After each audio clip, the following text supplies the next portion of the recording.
Hi guys, welcome back. I am Vivek Singhal from tradingwithvivek.com और आज हम बात करने वाले हैं वोडाफोन आइडिया लिमिटेड के बारे में। वोडाफोन आइडिया लिमिटेड को आज चूज करने का बड़ा सिंपल सा रीजन है कि काफ़ी लोगों का इसमें हो सकता है पैसा लगा हो और क्योंकि काफ़ी स्टॉक नीचे आ गया है तो एक मन में डाउट आता है कि विवेक भाई ऐसी सिचुएशन में क्या करें। और वैसे तो इसको खरीदने के लिए या इसको बेचने के लिए मेरा तो कभी मन नहीं होता इस पर्टिकुलर स्टॉक को, तो लेकिन उसके बावजूद भी क्योंकि हमारे जो एक बड़ी सी फैमिली है 1,50,000 सब्सक्राइबर्स हैं, वो उनके पास हो सकता है काफ़ी पहले से स्टॉक रखा हो, तो मेरी तरफ से जो क्लैरिटी मैं दे सकता हूं मैं आज देता हूं उसको। तो इससे पहले भी मैंने वैसे एक वीडियो बनाई थी वोडाफोन आइडिया को लेकर, उसमें मैंने साफ साफ बोला था कि यहाँ पर हमें वैसे बहुत ज़्यादा कोशिश रहने की ज़रूरत है क्योंकि मंकी सेलिंग इज हैपनिंग। और यहाँ पर जब कोशिश होने की बात है 8 मंथ्स पहले मैंने वीडियो बनाई थी, उस टाइम पर जो इसका प्राइस था वो 9.80 था और आज जो इसका प्राइस है दैट इज 5.95, लेकिन ये तो अभी का प्राइस है। जो आज ये नीचे के लेवल तक गया था दैट वाज 4.55 से वापस से रिकवर हुआ और ऑलमोस्ट फ्लैट बंद हुआ। अगर हम यहां पर देखें जो लास्ट की फिगर होती है तो 0.83 माइनस में बंद हुआ है, 0.83% माइनस में बंद हुआ है। लेकिन जो ऊपर से ये पिछले कुछ दिन में इसमें जो फॉल आया है और आज जो इसने लो बनाया था that was almost 58% fall with in 39 days. तो ये एक अच्छा बड़ा फॉल था और 39 डेज में इतना फॉल था। लेकिन पिछले 3-4 दिन में जो इसमें फॉल आया है, अगर लास्ट 3 डेज का फॉल देखें तो आज इंट्राडे में जो फॉल हुआ that was 45%, up to 45% in last 3 days, up to the level of lowest level today. और अगर हम क्लोजिंग लेवल भी देखें तो 27% का फॉल है। ऐसे में क्योंकि इतना बड़ा फॉल आता है और अगर कंपनी अच्छी होती है तो उतनी प्रॉब्लम नहीं होती, जब कंपनी बेकार होती है तो ज़्यादा प्रॉब्लम होती है। तो मैं इस तरह की कंपनीज में इन्वेस्ट करने से हमेशा से मना करता हूं। और अगर आप इस वीडियो को पूरा देखोगे तो आपको पता भी चलेगा कि मैंने क्यों मना किया था। मैं आपको एक बार फिर से वैसे रिपीट कर देता हूं कि उसके मना करने के रीजंस क्या थे। सबसे बड़ा रीजन था इसकी जो बुक वैल्यू है वो माइनस में है। अब 13.3 यहां पर माइनस में है।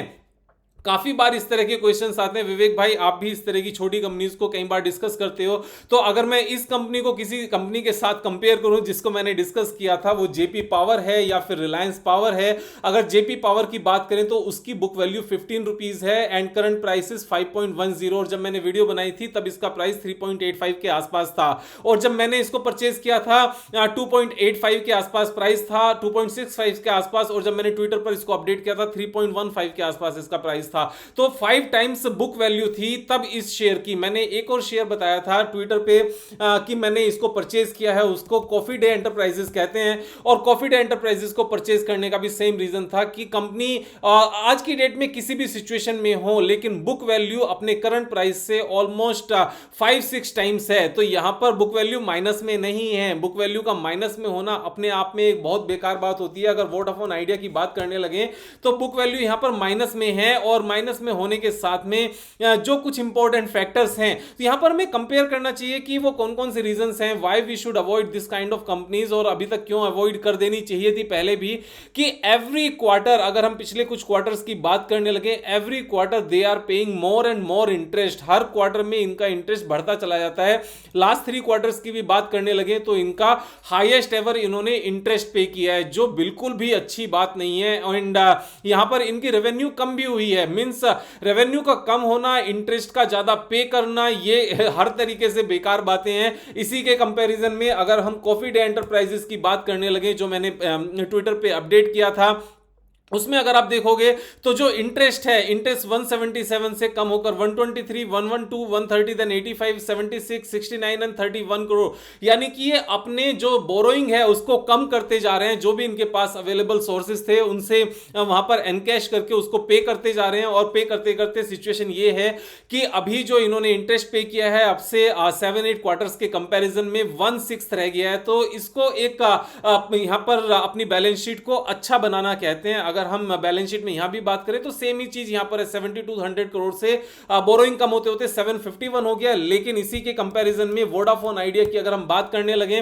तो वोडाफोन आइडिया की सिचुएशन बेकार ही हुई है। पिछले 4 साल में 57,000 करोड़ से बोरोइंग इंक्रीज होते होते यहां पर 1,57,000 करोड़ हो गई है। ये बिल्कुल भी अच्छी बात नहीं है। और यहां पर जो अपने रिजर्व थे, जो मैक्सिमम हाईएस्ट रिजर्व 50,000 करोड़ के आसपास थे, वो कम होते होते सिर्फ माइनस में 66,000 करोड़ हो गए। यानी कि जो अपना पैसा है कंपनी के पास, share holding capital plus reserve, वो दोनों का यहां पर अगर हम एक का दोनों का टोटल करते हैं तो ये 38,000 करोड़ आता है माइनस में। तो माइनस में 38,000 करोड़ की फिगर आनी ये बिल्कुल भी अच्छी बात नहीं है। और ये फिगर तब है जब कंपनी की एसेट्स भी कम हो गई हैं लास्ट ईयर के कंपैरिजन में। ये सारी चीजें बेकार हैं। सिर्फ एक ही पॉइंट अच्छा है कि अभी भी इनके पास कैश फ्लो है, लेकिन ये कैश फ्लो कब तक काम करेगा ये डिपेंड करेगा कि कंपनी अपनी एसेट्स को कितनी स्पीड से यहां से निकालती है, और निकालने के बाद में वो किस वैल्यूएशंस पर ये फिगर्स मींस किस वैल्यूएशन पर इनकी फिक्स्ड एसेट्स निकलती हैं, सेल होती हैं, कौन बायर मिलता है, कौन नहीं मिलता है।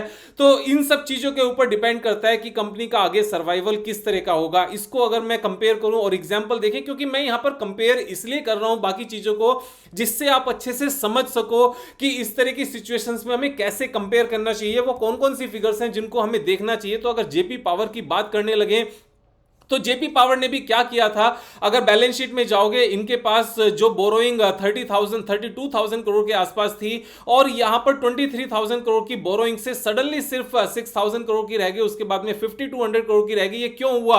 ये इसलिए हुआ कि इन्होंने अपना एक पार्ट फिक्स्ड एसेट्स का सेल कर दिया। तो यहां पर इनको बायर मिल गया, और बायर मिलने का रिजल्ट क्या निकला कि जो इनकी बुक वैल्यू, जो इनका रिजर्व माइनस में हो गया था, बुक वैल्यू तब भी माइनस में नहीं थी क्योंकि इनके पास शेयर कैपिटल प्लस रिजर्व दोनों का मिलाकर 6,000 करोड़ अपने थे।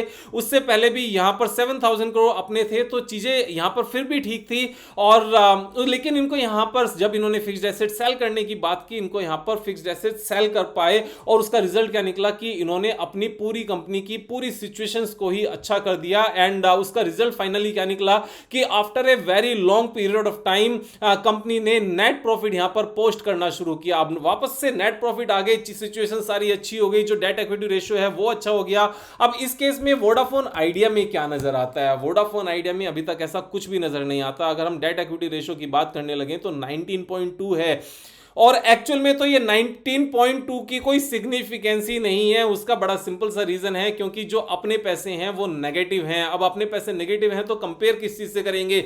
जब इक्विटी अपनी जो फिगर है वही माइनस में है, तो लोन जितना मर्जी हो वो एक्सपोनेंशियल वे में निकल कर आता है, और सिचुएशन बिल्कुल भी ठीक नहीं है अभी तक। लेकिन कुछ चीजें क्या अच्छी हैं, कुछ चीजों में सबसे पहले अच्छी बात यह है कि अभी भी जो इनका कैश फ्लो है वो प्लस में है। कैश फ्लो प्लस में क्यों होता है? क्योंकि जो इनका डेप्रिसिएशन है, डेप्रिसिएशन एक अच्छी बड़ी फिगर है। जैसे 24,000 करोड़ का यहां पर डेप्रिसिएशन है, ये वो खर्च होता है जो बेसिकली कंपनी ने किसी को पे नहीं करना होता। ये सिर्फ और सिर्फ एक अकाउंटिंग एंट्री होती है। तो ये कैश कहीं बाहर नहीं जाता, ये कैश अपने पास अवेलेबल रहता है। तो यहां पर cash flow, operating cash flow यहां पर प्लस में है। That is one plus point. Second plus point क्या है यहां पर कि जो प्रोमोटर्स है, प्रोमोटर्स के पास अभी भी अपनी हिस्सेदारी एज इट इज मेंटेन्ड है 72.05%। लेकिन यहां पर भी जो नेगेटिव पार्ट है वो क्या है? वो नेगेटिव पार्ट है कि जो एफआईआई के पास 12% के आसपास हिस्सेदारी थी, मैक्सिमम यहां पर 15% के आसपास पहुंची थी,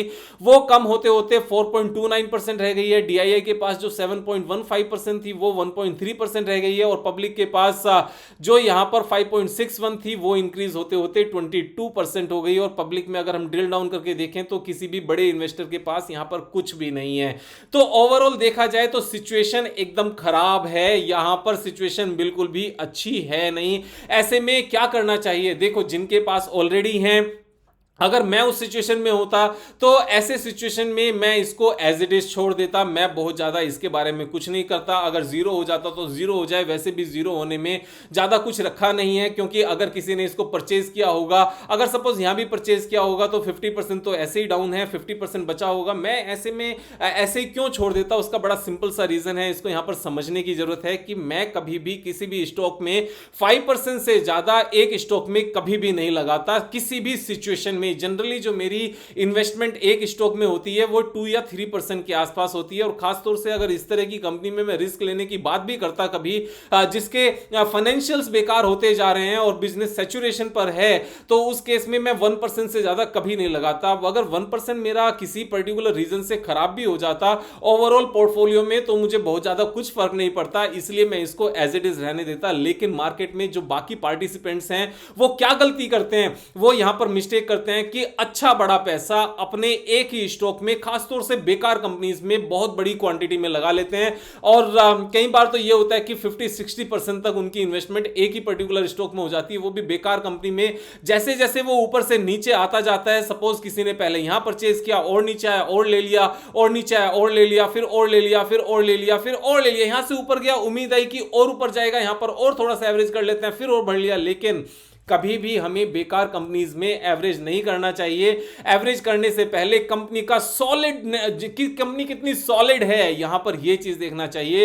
एवरेज किस तरह की कंपनीज में करनी चाहिए, जैसे मैं आपको यहां पर एक चार्ट खोल के दिखाता हूं, इससे आपको थोड़ा सा आइडिया मिलेगा। जैसे एलेंबिक फार्मा है, Alembic pharma is one of the best pharma companies in India. अगर आप इसके सारे ट्रैक रिकॉर्ड देखोगे, इसके एक्सपेंशन देखोगे, इसका कैपिटल वर्क इन प्रोग्रेस देखोगे, इसकी बैलेंस शीट देखोगे, बाकी debt equity ratio and all, तो यहां पर पता चलेगा। अब यहां से एकदम से क्रैश हुआ, 20% के आसपास नीचे आ गया, तो इस तरह की सिचुएशन में हमें एवरेज करने के बारे में सोचना चाहिए। लेकिन उस केस में भी हमें कभी भी 5% से ज्यादा एक स्टॉक में नहीं जाना चाहिए। अब जिसके पास है, अगर मैं होता तो रखे रखता, और एवरेज करने का तो यहां पर मतलब ही नहीं है किसी भी सिचुएशन में, जब तक इस कंपनी का नेट प्रॉफिट प्लस में नहीं आ जाता। नेट प्रॉफिट किस तरीके से प्लस में नहीं आ जाता, क्वार्टर बेसिस पर। अब क्वार्टरली बेसिस पर अगर यह बात हो कि विवेक भाई क्वार्टरली बेसिस पर इसका नेट प्रॉफिट प्लस में आएगा कैसे, ये सिचुएशन इंप्रूव होगी कैसे, तो अगर सिचुएशन इंप्रूव होगी नहीं तो आप अपना पैसा और लगाओगे क्यों, यह भी तो सोचने की जरूरत है।